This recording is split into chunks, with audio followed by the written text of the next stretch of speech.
and going every half an hour. Same thing for the conservatory. It's your traffic dashboard for all of those doors, again, grouped together. And then your traffic volume by day of week. So if you want to go back and see how it looks day by day, ins and out. And we did the same thing for conservatory. And then you have the conservatory occupancy, which again is a mimic of the gardens occupancy, but you'll see the history there. I want to show you a little bit down here. You'll see some oddities. So in the conservatory, we have a ton of doors. So we chose only to do the doors that the guests will go through. So if a staff member comes into the conservatory through a staff-only door, back of house, and then leaves a guest-facing door, you're going to have a little bit of off count. So as you see towards the end of the night, we've got negative guests. So that would show the guests that were the employees who came in and left but weren't originally counted as going in. We haven't decided, but right now we're leaning towards not expanding to include the staff doors because the numbers are still fairly accurate and are accomplishing the task that management was after. So again, this is showing yesterday, so all of the data specifically for the conservatory for yesterday.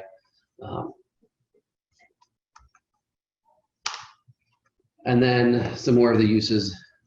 The management here likes to report back on our manager on duty report that goes out to management, the total peak count and the total conservatory peak count during the day. So they know throughout the day, what was that highest visitation in both locations. They then are able to do reporting to go back and do it in a chart type and see that minimum, average, and maximum by day and month.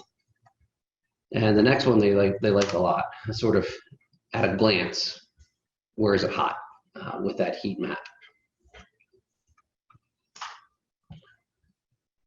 They also like to see when are people leaving.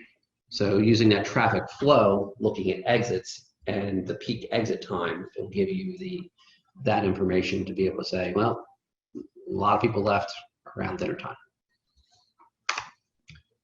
And that's it on the examples. I've got my contact information there. If anyone is interested in specifics of this product or pricing of what this product cost and support, please feel free to reach out to me directly. We don't like to put that type of information in somewhat of a public presentation like this. So please feel free to reach out and we'll open up to questions at this point. Great, thank you, Mike. This is Gavin Culbertson again, and we do have a few questions that have rolled in, and everyone else attending as well, please feel free to send in other questions as you think of them. We have a question from Dan Domagala from Denver Botanic Gardens, who's asking if you use the cameras also for security, or is security a separate camera system and network altogether? We do a separate system for security. These aren't designed for that. So does that require a whole separate infrastructure of the PoE networking? Well, they run on the same corporate network that we do for everything, from computers to cameras to people counter cameras to you name it, point of sales. It's all one data network, but it is different servers and infrastructure for managing the public safety related camera system. These are specifically designed for counting people in and out. Great. I have another question here from Mitchell Dickerman, and he's asking, do you have multiple entrances or just the one that you track? So we have two. They're linked together, as I said, in the zones. So we have two separate locations in the system, the garden and the conservatory. So in the garden, we have two separate cameras. I'll show you if I go backwards here.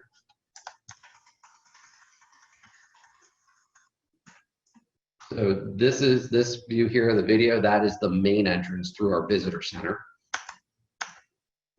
And this one here is the West Ticket Gate, which is a separate parking lot typically used for staff. But during Christmas time, when we use our auxiliary parking lot, we will have our shuttle buses drop people off directly at this gate, and they will walk through this pathway right here. And here's a shot of the outside of the building. So right here's that iron fence you were looking at. They walk along this sidewalk underneath of this camera, and as they go through, they're counted in. If they were to leave that way, they would be counted out. Now, the interesting thing for Christmas time, which sort of illustrates the flexibility of this system, no one leaves that way. Guests are dropped off there, but everyone leaves through the main conservatory, and main visitor center, and they are picked up by the shuttle buses to take them back to that auxiliary parking lot. So the system is smart enough to capture all ins, all outs, regardless of the camera you walk through, and does the tallying. Wow. I guess on a related question, if someone was going to try to deploy this at their garden, how would you effectively scale it? And what would you think would be the minimum amount of cameras someone needs to have? And if there's multiple entrances or multiple locations that people go, what's kind of the minimum scale that you would recommend? Or did you come across certain ways to calculate percentages of errors? So phase one for Longwood was one camera. So it was this camera right here shooting down on our main visitor center entrance. So these three doors, people going in, people leaving the garden.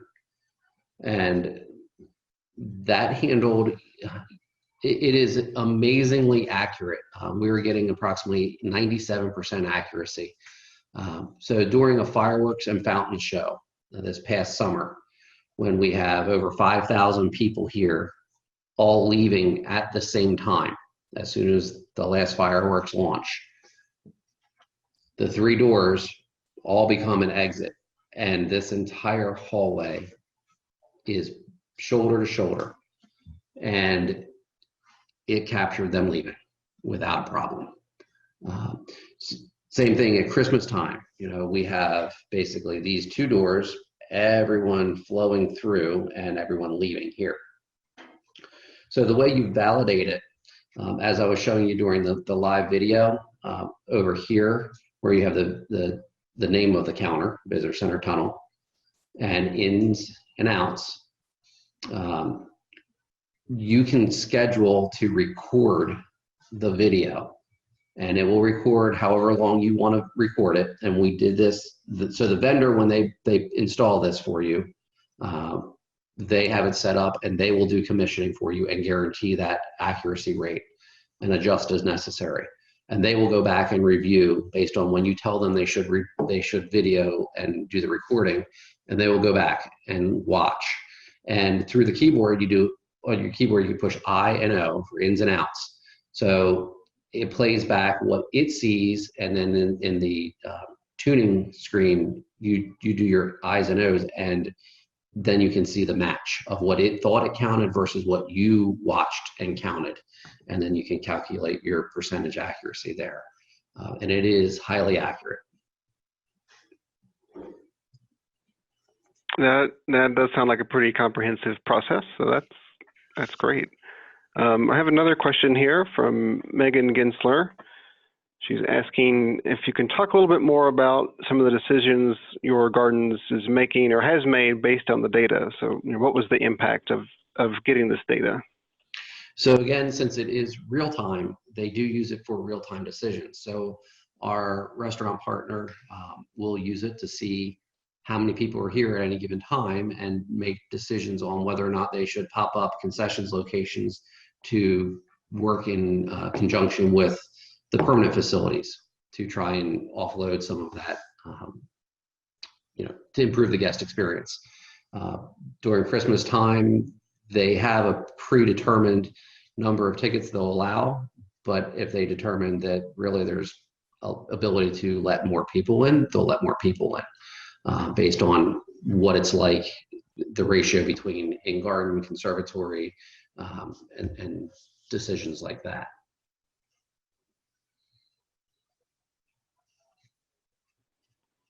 Great. Was that one of the driving factors for the launch of this project and the justification of it? Was some of those issues with overcrowding or traffic? Yes, and one of the big things was to be able to really get a handle on what's going on in the conservatory. So during Christmas, we're crowded, and we're always concerned about what that guest experience is and how many people should we be allowing in, and what is that feeling of crowded versus a reality. People would think, well, if it's 2,000 people, it's crowded, or is it 3,000 people, or what is the experience walking through the conservatory, and how does that match to a real number now that you have that data? All right. And I have another question here from Polly Ryan, is asking, how is the occupancy calculated? So, at a certain time, how do you know that many people are there? So again, it comes down to the way you have your cameras linked.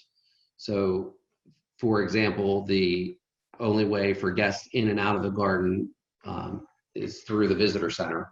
So the number of people that are walking into the garden, if you look here, going into the garden through that green arrow, that's in, versus the circles originating and walking across and then through the yellow zone. And then the system calculates those numbers and displays them. So that's all part of the setup that's done initially in terms of how it amalgamates the data from each camera? Yes. Yes. So you determine which way is in versus out. I mean, we actually, so the cameras, when you mount them, actually have the arrow on there. We actually did mount one wrong once, and we're like, well, this doesn't seem right. And then we figured that out and turned it around. Oh, that makes sense. As far as the zone is concerned, this you can map. You draw these lines, part of the installation. So depending on the height of the camera and the type of camera, they have different versions, the range that you can get. So one of the things I mentioned briefly, but didn't get into the real example, would be if you take these, they're different patterns you've created, you can use this system for tracking how long someone stands in a spot. So if you were to put one over a display, you could see how many people and how long do they stay in that particular area to observe that display. Another area that people could use it for, which we have not used it for, but in retail they do, is to determine how long people are in line to purchase a product and get those statistics. Great. Here's another question from Dan Domagala. He's asking if you could share a general idea of the cost, and cost for the install, cost per camera, or if there's an ongoing licensing cost. So I don't want to give a endorsement for a particular product on the webinar. I can give you that information later, but I will give you the generic cost that we paid for this. So it's roughly $1,000 to $1,200 per camera. Installation is not done by the company that we purchased from. We used a local installer as well as our own electricians and networking team to do the install. But that cost is complete purchase price as far as the hardware and the licensing to use the software through the cloud service. And it is cloud, so there is a yearly cost associated with that. And I believe it's $120 per camera per year. And that includes the use of the camera and the maintenance of the camera. So if it were to fail, they would replace the camera at no additional cost. Thanks. Also have another question from Mitchell Dickerman here, asking if you experimented with beacons or any other tracking tech before you decided to go with this plan. Yes, so we did try a different technology a year before we put this in from a different company, and it was infrared based, and it worked great in the summer and terrible in the winter. So as everyone was walking through and bundling up with all of their hats and gloves and everything else, we were just having very, very poor counts in the visitor center tunnel there. So we were looking for a different option, which we then did these 3D cameras. We also discussed beacons, and while they're great, they give you more data about the particular person. The adoption rate of beacons is significantly low. So we wanted actual accurate counts of how many people were here, and we felt we would not get that by having someone have to have some type of agreement if we ended up having an app that they had to agree to the terms and conditions in order to capture that data. So this one here, you just walk under it. There's no option but to walk under it. We don't know who you are, but we did count you. Yeah, that's great. And that also does avoid the legality of collecting data on people's personal devices and other issues, like you said, the accessibility of it and accessibility rate of people. Whereas this, where you just have the camera, it's just the visual of it, which is perfectly fine to capture in a public space legally. So that's great. Another question on here. For a lot of gardens, maybe don't have larger building spaces. If they wanted to track something out in an arboretum, say, or other more areas without much infrastructure, have you ever felt the need to kind of expand your network infrastructure to be able to accommodate that, or do you feel like the main data and the main efforts that you need are you're getting just from the entrances? There's always desire to expand, and we've at Longwood have done a lot of infrastructure expansion with fiber pretty much reaching all over the garden. One of the things that's a challenge with this particular system, you have to walk under it. So you have to have a way to mount it so that the guests walk under the camera. There are other technologies out there that are capable of being buried or pole mounted that you just walk by. And some that don't need connectivity at all, some that have cellular connectivity. If you with batteries, obviously then you have issues with charging and all, but there are different options out there as well. But this was round one was for entrance into the garden. And then the conservatory, which both of those locations were relatively easy to get the power over Ethernet permanently installed and then done. Don't have to worry about it anymore. Was with this particular company, was there an option for a wireless camera where you just could do power injection and but somehow the data would be transmitted wirelessly if you didn't have an Ethernet connection, say out in the far-reaching garden? I do believe they did have wireless as an option, but then you still needed to get power to the camera. We weren't very interested in that at this point, but I'm pretty sure if I remember right, they did have a wireless option.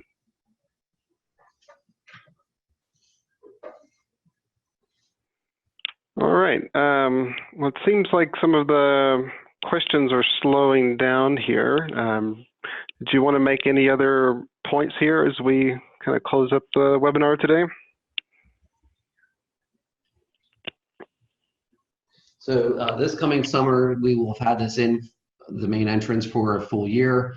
The conservatory was done for this just before this Christmas, and so we've had pretty good experience with it, with really no maintenance issues to deal with.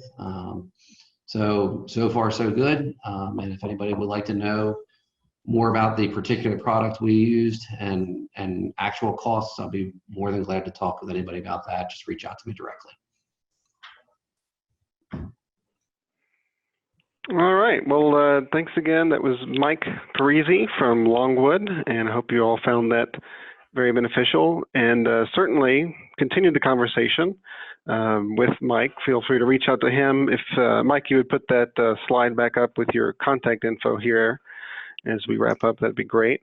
You can also reach out to any of us on the discussion board on the association website. So if you're part of the technology and innovation community, we do have a pretty active discussion board there where we're always bouncing off ideas. And this would be a great one if you had a lot of follow-up questions that you wanted to share with everybody, to go to that discussion board. Or again, feel free to reach out to Mike directly. And coming up next, just so everyone knows, the June is the annual meeting for the association, and our technology and innovation community meeting will be on the 19th, which is the Wednesday of the week of the conference, and it'll be early in the morning at 8:15.